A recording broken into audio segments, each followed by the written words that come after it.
Hey everybody, and welcome to the Growth Experience Podcast. I am your host, Chris Dye. Our hope is that by listening to this podcast, you realize that you have a gift.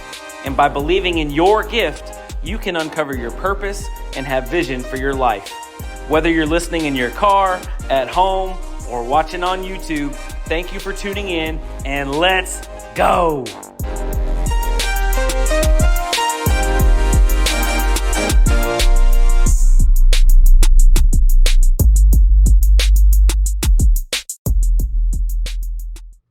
What's up, everybody? Welcome to the Growth Experience Podcast, episode number 4. That means we're a whole week into this thing. It'll be a couple days before it drops. But this process has been really cool for me, especially reaching out to people that I admire and look up to and asking them to be on the show. And today is one of those days. So we have Bobby.harding on the show, co-owner of Nest Realty Greater Louisville. And he does some other stuff too. He's kind of a jack of all trades kind of guy. And we'll talk a little bit about that today. But yeah, super excited to get this show started, man. Thank you so much for coming on. Yeah, you're welcome. Excited to be here. Yeah, awesome, dude. So really just kind of getting right down to the down and dirty of it. What mentioned, obviously, co-owner of Nest Realty. Mm-hmm. Been in real estate for how long? July was 11 years. Wow. Yeah. Okay, so you saw like the start, or I guess the fade off taper of the crash. The incline. Yeah. Okay. I got in right as we were getting out of the Great Recession. Right. Yeah. 9, 10, around there. Yeah, July of 2011, I think it was. Make you feel old. Yeah, no, thanks. You know thanks, that's when I graduated high school, right? That's all right. That's all right. Yeah. Thanks for that. Yeah, man. So, absolutely. My pleasure. So, what was your background prior to real estate? Oh, contracting essentially as an architectural consultant, specialized in roofing, exterior building envelope systems. Traveled way too much. Yeah. Right. So that was kind of one of the doors into real estate when I found out it was an actual career that you could do. But it was construction since I was tiny. Sure. Yeah. And that helps with real estate, yeah, definitely. tremendously. Definitely, yeah. I have a general knowledge of construction. I'm no contractor by any means. Sure. But I have a general idea of most things in construction. It's funny. I say that still all the time. Hey, I'm not a contractor, but, right? Right. Yeah. That little disclaimer. Yeah. I'm not an inspector, but yeah. I know enough to be dangerous, right? Yeah. Or enough to get them past the small issues that people think are big issues, which is extremely important. Absolutely. Yeah. Being able to navigate through the repair request, which, again, we'll dive into, but you were instrumental in my growth in that area. So background to real estate, architectural consultant, traveled a lot. I know you have some kiddos as well, right? Yeah, 4. 4 kiddos. 4 daughters, yeah. All girls. All girls. Love every second of it. Girl dad. Getting big. Yeah, so, man. Yeah, it's cool watching them grow. And my gosh, your oldest. 19 and a half. Yeah. And her, what is this? Starting her 4th, I guess. Yeah, starting her 4th semester at EKU. Wow. And on track to graduate in 5 semesters. She's the one that lifts more than I do, right? No, that's Allie. Oh, that's okay, Allie. That's my 17-year-old. Okay. That's my beast. Yeah, I see her powerlifting competitions and deadlifting more than I ever have. Yeah, and doesn't even look it. She's strong. Yeah. She's strong. That's cool. Yeah. She follows your footsteps. Yeah. So that's what kind of, I guess, what was the mental hurdle for you to get over to jump into real estate? 0. Yeah. 0. When an opportunity comes up, if your gut tells you to do it, you have to do it. Yep. Right. I'm a gut over mind a lot of times. You know me well enough for that. We're very similar. Yeah. And so if it makes sense, if you have a good shot of making something happen, you just got to put your head down and run after it. Right. So burn the boats, right? Yeah. I had no intent to ever be a realtor. I quite literally did not know it was a profession. I already bought one house without a realtor. It was bad. It was bad. Don't Use do a realtor. it. Don't do it. Right? Use a good realtor, Yeah. not just a realtor. Yeah. And so we were looking for another house. Sure. And walked in and ran into a guy that was 15 years older than me, Chuck Jenkins, with Long and Foster out in Richmond, Virginia. Okay. And he talked to me, called me back later. He's like, hey, you need to get in real estate, not buy another house. That's all it took. That's all it took. I rocked through the classes. Day I got licensed, I turned in all my company stuff and started real estate. Nice. Yeah. So you didn't look back since Never do. from then. Yeah. Never do. Awesome. And so you mentioned you were at Long and Foster in Virginia. That's where you started, right? Yes. Yeah. Okay. About for 11 months. My rookie year was there. Gotcha. Yeah. And then you moved to Kentucky? Mm-hmm. Yeah. November of 2012. Yeah. Okay. All right. So then you kind of jumped into, is that when you jumped into Keller? Yeah. I came here and actually had multiple interviews set up and met with Linda Cecil over at KW and that's all it took. Yeah. That's all it took. Yeah, she's pretty awesome. Yeah, she's an awesome woman. Awesome, man. Mm-hmm. Well, just kind of wanting to transition into. Actually, I want to hold on for a second. One of the things that, and you mentioned it, I found this quote, and I feel like it defines who you are and what I've seen you do, how you've helped me, what you've accomplished. So Lou Gehrig said, "When you love the work, you don't cheat it or the demands it makes of you. You respect even the most trivial aspects of the pursuit." And so for you, can you just, I didn't have this on the docket, but hope you'll forgive me. No, you're fine. Can you just talk into mindset, because you just mentioned it, and how important it is, and not looking back and running towards the goals that you have? Yeah, I mean, my mindset's literally everything. I mean, you know me well enough. I'm energy and mindset. Yeah. That's it. Yeah, that's it, right? Everything else can be learned if you have that open door and that absorption kind of personality. Yep.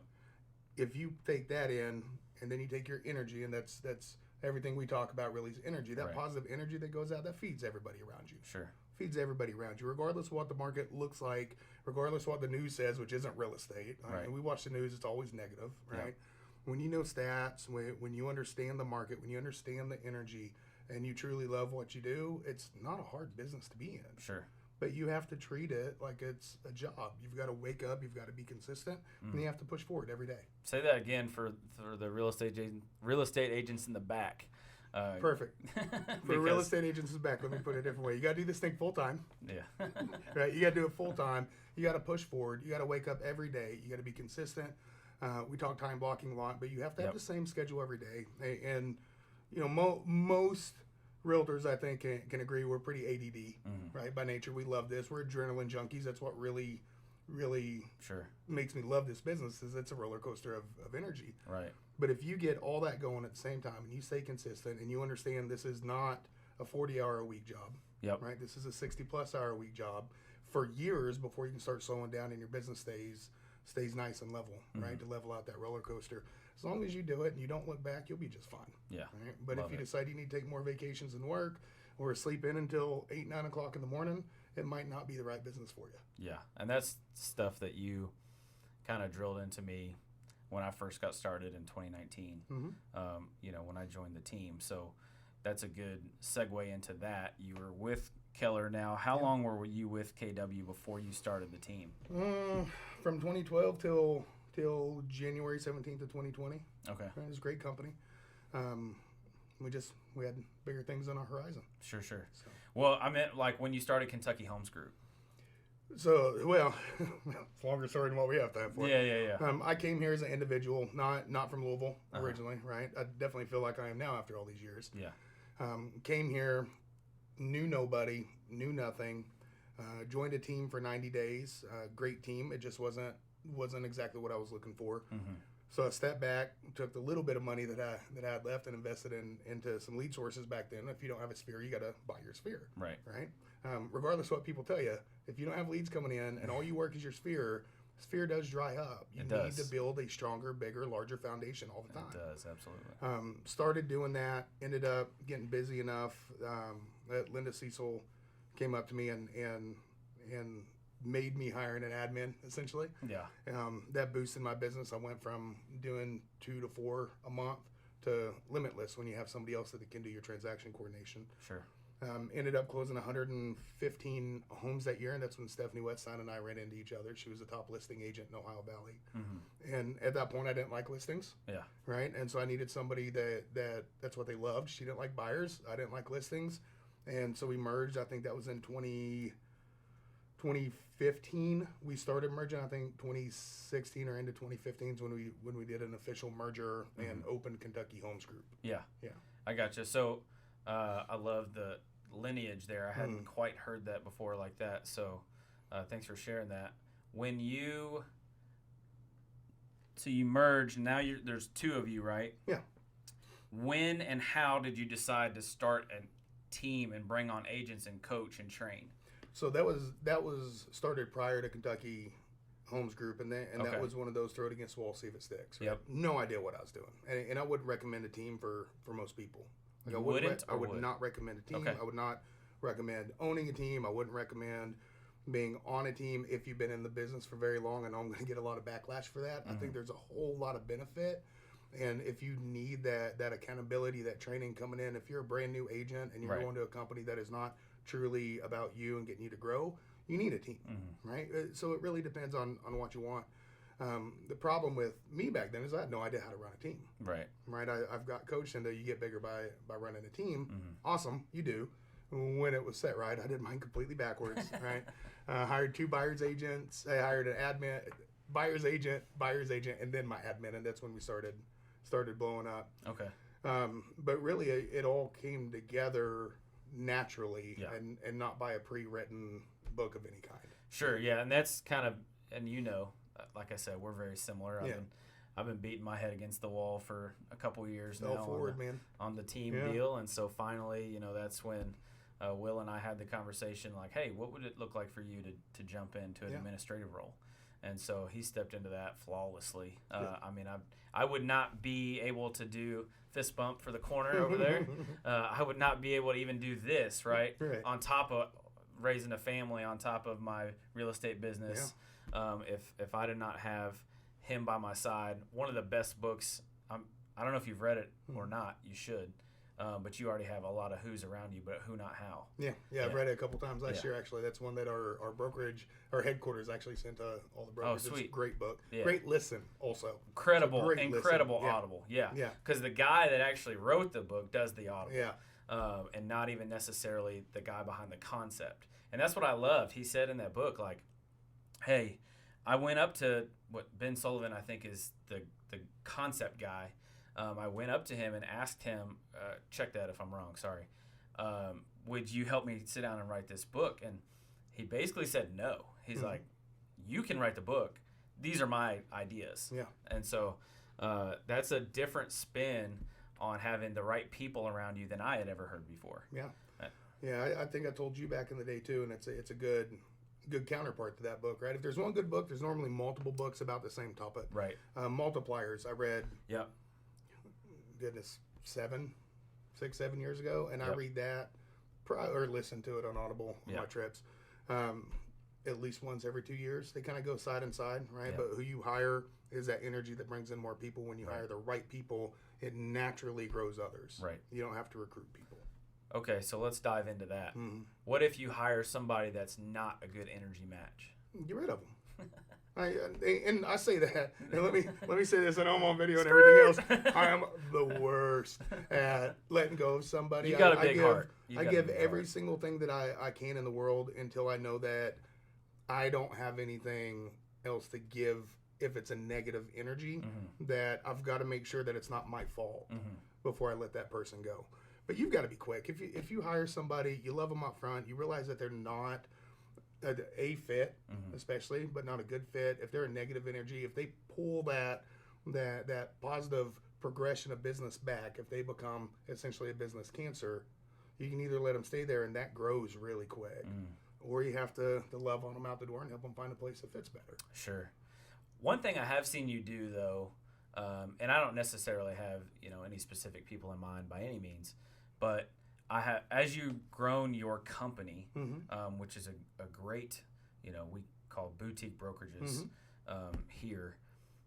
I have seen you maybe shift people from roles that they weren't necessarily good at, kind of trying to help them find their strengths within what you're doing. Yeah. How important is that?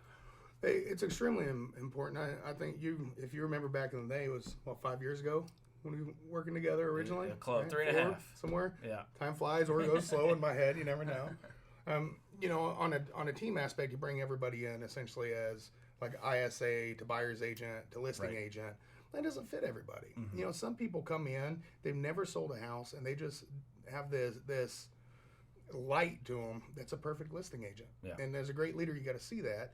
Now, owning Nest, it's different. It's a brokerage. We run kind of like a big team. That's what makes it so beneficial. Sure. But there's not a buyer's agent or a listing agent. The thing Right. that we want to ensure is that our agents are extremely well trained. Yeah. That way, they know if they go to a listing, they know exactly what they're doing. If they're handling buyers, they know exactly what they're doing. Yeah. I think that growth aspect from buyers, the listing agent is a little antiquated. Sure. For current market, but 100% believe a great listing agent has to be able to sell quite a few homes first. Right. Right. That way they truly understand the market, not just how to present, the marketing plan, listing agreements, and all that stuff. Absolutely. Yeah. You gave me that mindset along with many other things. I think when I was on the team, before you started Nest, we had to sell 15 properties on the buy side. I still think that's about right. Yeah. But you can't hold a newer agent back from their own success, Sure. right? And so if you have somebody that's coach, mentor, leader, whatever else is super hands-on, and you're going after that, and that's what you want to do. Listing's a different lifestyle. Right. I love buyers. I like listings. I love buyers. I'm so high energy. I wake up in the morning, I want to jump in the truck, go show homes, and help everybody all day. Sure. Listings are a little bit more of a mindset and a little bit more controllable on your personal life. Right. You get a little bit better work-life balance with it. Yep. You just have to make sure what that person wants. And if that's what they want to really concentrate on is listings, they need to make sure that they have somebody that's under their umbrella of help. Oh, yeah, for and sure. Consistently. Otherwise, you're over-marketing, under-marketing, overpricing, underpricing. Yep. Yeah, right? You got to – it's a different – and I tell, all the agents on the team, listings are a different beast. Yeah, they are. And especially on the mental side of, if you're a highly analytical person – and I'm not. How do I connect to you to make you say, "Man, Chris is just like me"? Yeah. He relates to me so well. Yeah. And that's what makes it hard. Yeah. That's language of sales. Yep. Right. Mirroring language of sales. Again, energy. It always goes back to energy. But if you had Stephanie Wetzstein sitting right here, she's going to tell you a whole nother story. Yeah. She loves the listings. That woman can go out and get every listing in the world. Never gets crazy stressed about the listings. The buy side will stress her a little bit more, where listings stress me a little bit more. Right? We're great at all aspects of it, but we have a natural pull to one side or another, and it's through our personality traits, disc assessments, whatever systems you use helps. Yeah, strength finders tests, all that stuff, right? Yeah. I nerd out on some of those things sometimes, and I have read multipliers. I think it's crystalknows.com. Have you ever used that? So it's Crystal with a C, Knows, Knows. Okay. You can take every assessment out there for free. Okay. Every single one. I've taken them all multiple times. I love them. Yeah. But utilize that for Crystal Knows. Crystal Knows. Okay. Yeah, we'll link that in the bio when we publish the episode. Thank you for that resource. I don't know if you picked up on this or not as a listener, but I cut my teeth in real estate with Bobby.harding, Stephanie Wetzstein, and Kentucky Homes Group at Keller Williams, and super thankful for them. One of the two things that I remember, one's funny and one's serious. So I remember I had no idea what real estate interviews were like.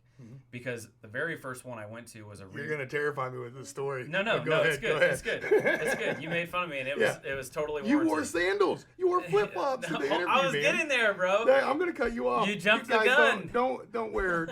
What, was it cargo shorts or khaki shorts? All right, hold on. I think you're in cargo shorts. Story. That's why I got to tell a story. Yeah, go ahead. So cargo shorts. All right, so my very first brokerage that I went to interview was a Remax brokerage, and I brought my resume, had my all buttoned up.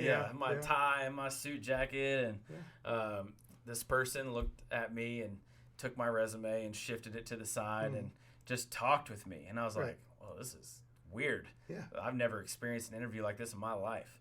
And so then started talking to multiple other companies and walked into KW, similar experience. Sat down with Jamie Cox, shout out to Jamie with KW Louisville and Thrive Team, and I just, he and I started talking, and it was just a conversation, no formality to it whatsoever. Right.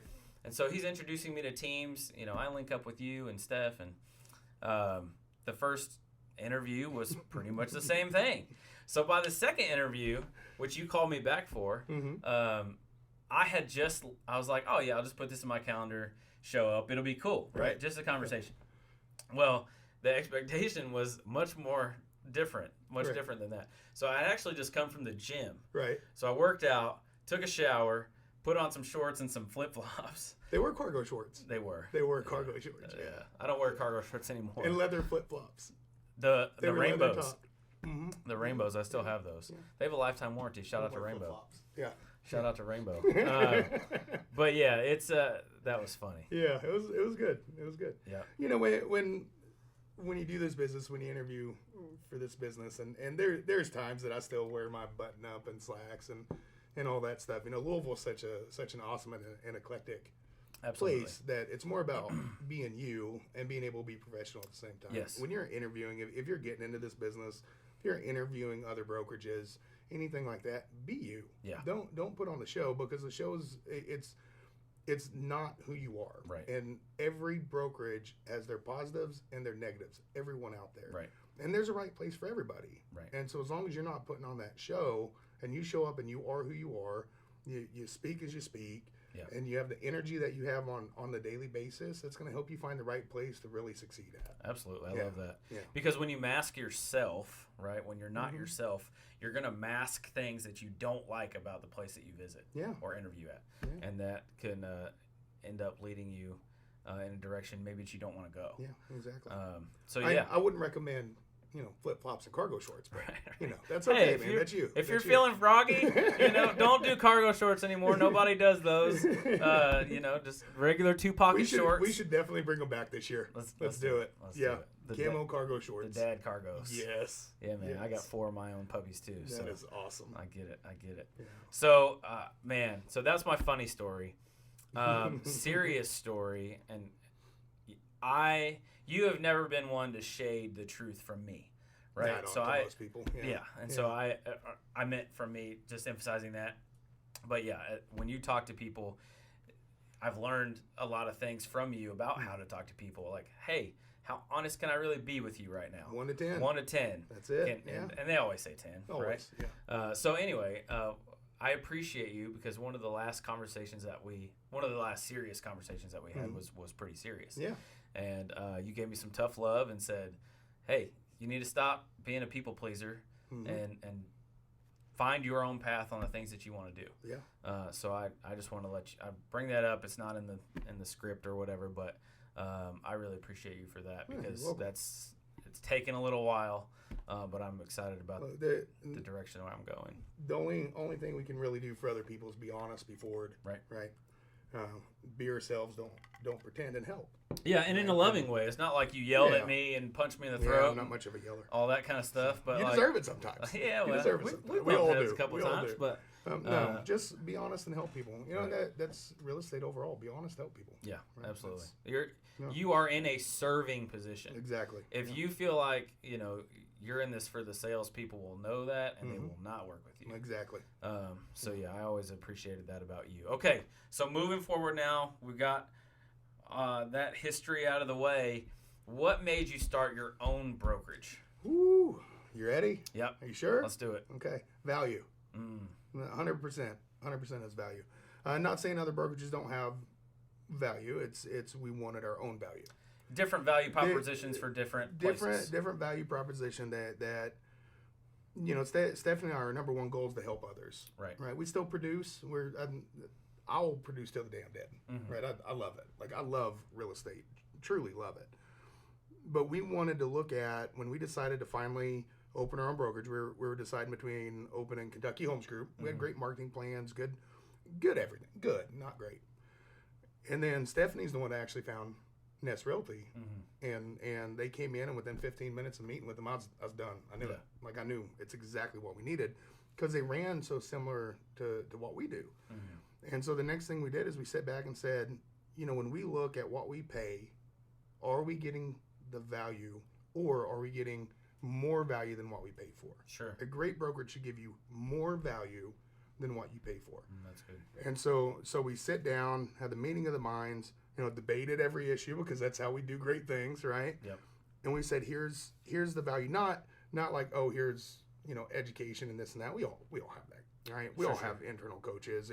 Steph and I coach all of our agents, especially the newer ones, pretty forwardly for 90 days, right? We still do 30, 60, 90. So we do all that coaching, but we wanted to be able to say, look, when you're here at Nest, our listings all look the same for a reason, and it doesn't cost you anything. Our marketing's here. Everything is drag and drop, touch button, follow up, CRMs. Everything is literally there, and it's built as a push button system for success. Yeah. Not for Nest, for the agent. And so if we could find out how do we get all of that into play for our agents, then that's the most extreme amount of value that you could ever have. Sure. And I think we have that. We grow all the time. Yeah. Right?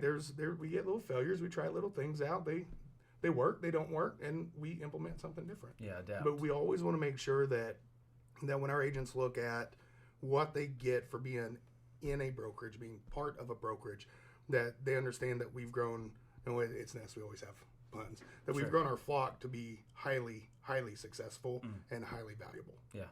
And that was the biggest reason to grow out into our own brokerage, honestly. Yeah, I was actually in Pet Wants J-Town. What's up, Rich? Shout out to local business Pet Wants. If you need some dog or some cat food or treats or whatever. But when you called me and you said, hey, this is it, and you were like pumped about the value of Nest and what that brought. So I'm still that way every day. Yeah. I'm still that way every day. Shout out to our headquarters. We had our 3-year anniversary January 17th. I had a sick kiddo, so I think it was Tuesday. They sent us over a gift. They sent us an espresso machine for 3 years. Oh shit! And I'm like, I'm counting down the day to 4 years. Yeah, heck yeah. No, but it's a brokerage that actually cares from the top down. I call our CEOs. We're able to talk to them if we feel like we need something else or have a good idea. Steph and I talk through it. We're able to call one of our 3 CEOs and talk with them. So, it's nice. That's awesome. Yeah, it's really nice. So what are some things, you said you're growing all the time, the flock is highly successful. Yeah. What are some accomplishments that you've been able to hang your hat on over these last few years? Success. Success number one, not just success as Nest, but definitely the success of our agents. It's very rare that we have a new agent come in that just doesn't flourish right up front. Right? And being a brand new. Like, we brought in quite a few brand new agents that just do amazing things. I mean, I think Janae closed 20 in her first 6 months. Yeah. Brandon Vincent was over 10 million. Jacob Hine was 8 to 10 million. Yep. We've had agents that came from other brokerages that have been there for a while and they just blow up while they're there. I think Sherry Davino closed a little bit over 10 million last year. Wow. And that was double from her year before. That's awesome. Which was with Nest, and that was double from the year before. That was with another brokerage. Yeah. We pay a lot of attention, or as much as we possibly can, to our agents and their success and their business plans and how can we help them get there. Above all else, anything else doesn't matter as much as our agents' success. Yeah. Right? Be it with us or out, and we help everybody, right, if they're Nest or not. But I mean, we hit a milestone. If you remember back on Kentucky Homes Group days, we had a goal of closing 300 homes, right? We did that our first year open at Nest. In 21, we closed 405 homes. That was 95 million. And in 22, we closed 450 homes for 124 million. That's awesome. And got rated number 1 out of all brokerages under 50 agents. Yeah, I saw you post that. Which is huge. I mean, that's an undertaking in this market. Right. There's a lot of great brokerages here. Well, yeah, we failed to mention that when you did start January 17th in 2020, what happened 2 months later? COVID. So I think we're all planning on living in one basement and everybody sharing the bills there for a couple weeks. But it's energy, positive energy, pushing it out, right, and moving forward. And there was a week of fear there. There was a week or two of fear when the interest rates went up to 7, which is still low. Honestly, I mean, it's not bad, but you've got to be able to look past that and say, how do we make all this? How do we make all this work? So it's accomplishment after accomplishment. There's not a whole lot of failures over the last 3 years. Love it. So, yeah, man. Yeah, COVID, I remember we kind of held our breath for a week or two, and then once we heard that we were essential, we were like, all right, let's go. Thank God for that, right? Yeah. And then we Zoomed a lot. Yeah, we did Zoom a lot. Yeah, we did. Yeah. We did Zoom a lot. Awesome, man. I love that and the success that you've had. And it's because, just kind of regarding that quote that I read earlier, referring back to that, you've never been afraid of the work. And that's what you told me. You said, I don't have a choice to fail. I can't fail. This cannot fail. Yeah. So you've put that work in, and it was your all's baby, and it's cool to watch it grow. Yeah. Sweet. So what are some, future plans? I know you're a 10X guy. I know that, you have always that next thing that you're shooting towards. What are some maybe future plans, goals for you, and then maybe for Nest as a whole? Yeah, goals and expectations, right? Yep. I love 10X. I think it's a little... Yeah. I think it's 5X much. But, I love it. Yeah, right? exactly. I love it. I love listening to Grant Cardone because he's kind of he's that energy feed all the time too. If I'm tired when I'm driving, I turn one of his books on, right? Yep. Man, it's simple, right? I think brokerages overall should have a very, very simple goal in mind, and number one is the agents. Yeah. Number one's the agents, right? The production happens. Right. I can say, this year, I mean, there's no reason we shouldn't be 500 plus homes, right? There's really not. Even with our little up and down market, we're at, 23 homes closed in January. We've got 47 pending for 12.3 million. We're well on track to hit that, right? As long as heads stay up, positivity stays there, and we're able to educate the public on real estate on a daily. Sure. The biggest goals is love on our agents, keep them happy, keep them growing, keep them successful. That's it, right? Keep them educated. And that is coming from you as now a business owner and a leader, right? Yeah. If you focus on the people that work with you, everybody wins. Oh yeah. And I can tell you, I was not always great at that running a team. We were chasing numbers. Yeah. Right. We were. Are we number one? Are we number two? Are we number three? Ohio Valley. If we're below number three, what's wrong with us, right? Yeah. Owning a brokerage is a whole new ball game. It's not, Chris, do you want to close, 20 homes, 36 homes, 50 homes, 10 or 20 million? It's not that anymore. It's what do you want to do? Yeah. Right? What's your production level that you want to be at, but also what's this work-life balance? Yeah. Right? That's great. If you want to close 36 homes a year, man, go do it. We can help you do it. You want to close 100, we can do it. But also, do you want work-life balance? Sure. Right? How do we help that hierarchy of help? We kind of run like a big team where our agents will go show for other agents, and I don't show homes Tuesday, Wednesday nights, every other Friday, Saturday, Sunday. That's my family time. Right. Right. And so my agents step in to help me, and I'll step in to help them. Sure. It's not that hard when you look at it from the person, the agent, and you build from that. It's hard when you look at, we need to sell this many homes in a year, which you still have to have those goals and expectations, obviously. But when you care about the agent first, then you figure out how do we grow the production levels and keep them where they're happy in life and business. Yeah, because brick by brick, right? Like when you're investing time into somebody, they want to reciprocate. Yeah. And, that's what I love about our little team that, like I said, we're finally, I feel like, on the right track. Good. We're not so much looking at tomorrow. I'm looking at, hey, where do you want to be a year from now? 3 as to a 5. person, as an agent, as a mom, as a dad, whatever that looks like, 1 through 5. Yeah, absolutely. So just think foundation up, man. Yep. Every day, if you build your foundation, you build it stronger, you build it bigger, everything else can be built on the foundation. Yeah, absolutely. Love it. Okay. Well, that was, like I said, we'll be quick with it today. I appreciate you coming on. We'll do a little rapid fire question just because these are, we kind of already delved into the first one, but just first thing that comes to your head. You can't name the other 2 books that you talked about earlier. What's a favorite book or a book that you've read recently that helped change your mindset? And how about I give 3? Okay. 2 for new agents. New agents coming into the business or somebody that needs a little bit of ramp up, right? They're getting a little dated, but they're still phenomenal. Start with why, right? It's start with why. Yeah. Know your why, okay? Fanatical prospecting. The first 3 quarters of that book for real estate are phenomenal. Last quarter is worth the read. But it gets you in the right mindset to grow and to be systematic. And for all agents, Ninja Selling.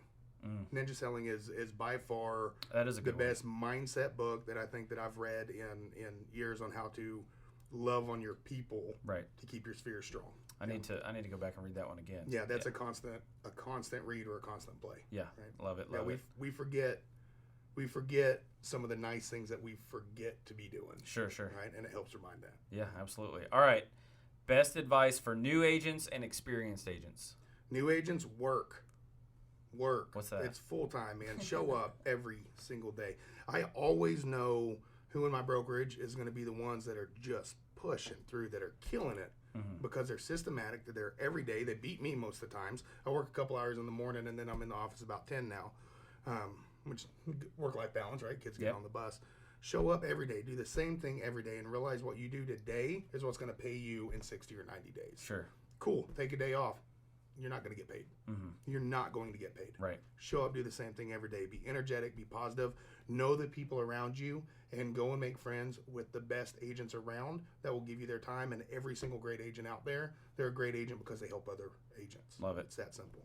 Yep. And don't apologize for showing up at 10. Like you said, you got 11 years in this thing. So it's my goal. 10 to 2 is in the office. Outside of that office is showing. Still phone calls, still 10 or 11 coaching. But yeah, I've got really good in this last 2 or 3 years about work-life balance, which I never had before Nest. Yeah, I actually sent him my calendar a couple weeks ago, and I said, hold me accountable. Yeah, just hold me full accountable. share it with one another. Yep. Right? Personal business, you guys are a team. Do it. Yep, absolutely. Right. Experienced agents. Yeah, same. Work. My God, work. Come on. I just taught a class yesterday, re-engaging your sphere, past clients, past leads, all that good stuff. Yeah, that's good. My Lord, the difference I've had in the last 3 years, right? If anybody really knows me, I do a lot of real estate, but I am naturally a transactional mindset. I love everybody I work with. I'll love them and remember them for a decade. I'm the worst at following up. Yeah. I'm the worst at following up. Have systems. Have systems you're going to use. Have systems that remind you to do your job. Yep. If my follow-up boss didn't tell me what to do on a daily, I wouldn't do it. Yeah. I have my accountability through a system. Follow up every day. Lead generation's cool. Right? But look at the way that you lead generate. If you're circle prospecting neighborhoods, everything else great. Your 1% return on value, right? 4 or 5 hours a day, you're going to get a few leads, right? That's shotgun effect. You already have the people that love you, that's close homes with you. Call them, love on them, be systematic with sending them things with the phone calls, and that reciprocates. Comes Client right events, back to all you. that stuff. Everything. It's simple phone call or a text. Right. You don't always have to spend a lot of money to be loved. Sure. You can literally call and say, how are you doing? Yeah. Right? Yep, absolutely. Just inquiring, hey, haven't talked to you in a while. You're on my mind. How you doing? Right? Okay. What was your very, very first job? W-2 job or working? No, W-2 job. W-2 job was Subway. I was a Okay. sandwich artist, buddy. Love it. I do love through me high some school. Subway, too. But I started roofing at 12 years old. Yeah. Oh, wow. Yeah, so I didn't know that. I've worked forever, and I love it. Yeah. Awesome. Well, thank you guys for tuning in. Episode 4 of the Growth Experience podcast. As you can tell, Bobby is a very experienced agent. If you have any questions for him, how can they reach out to you? It's you Facebook me. It's Bobby.harding. Email's Bobby.harding at nestrealty.com, or my cell phone number. It's on just about all day, every day. Yeah. It's 502-548-7621. And I honestly mean it. I'm here to help people. If there's any way I can help, I don't care what brokerage you're with. If you're thinking about getting into the business, give me a call. I'd love to help. Awesome. Love it. So, again, thank you so much. Hope you tune in next week. This episode drops on Tuesdays. We will have all the links and Bobby's contact information in the bio when we post the episode on any platform that you're possibly listening to. So tune in, check it out, and I'll leave you with this. You have a gift. It's time to grow in it.